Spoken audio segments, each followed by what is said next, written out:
এই নোটিশ সমস্ত এক্সামিনারদের জন্য, এবং এই যে নোটিশ এটি একটি অফিসিয়াল নোটিশ, এটা মধ্যশিক্ষা পরিষদ থেকে এটা পাবলিশ করা হয়েছে, এটা সমস্ত এক্সামিনারদের জন্য।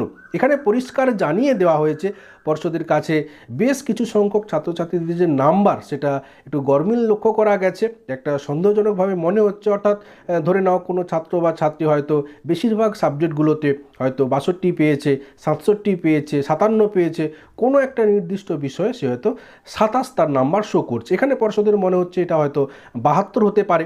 এছাড়াও বেশ কিছু সংখ্যক ছাত্রছাত্রী তারা হয়তো কিছু নাম্বারের জন্য, 1-2 নাম্বারের জন্য হয়তো ফেলের ঘরে চলে যাচ্ছে। তো এই সমস্ত ছাত্রছাত্রীদের কিভাবে কি হয়েছে সে তাদের যে উত্তরপত্র সেটাকে পুনর্মূল্যায়ন করার জন্য এই নোটিশ পাবলিশ করা হয়েছে। কোনো রকমভাবে সেই সমস্ত ছাত্রছাত্রীদের পাস করানো যায় কিনা এই রিলেটেড কিন্তু এই নোটিশ। তাহলে সুপ্রিয় ছাত্রছাত্রী বুঝতে পারছো এই যে নোটিশ, এই যে প্রসেস,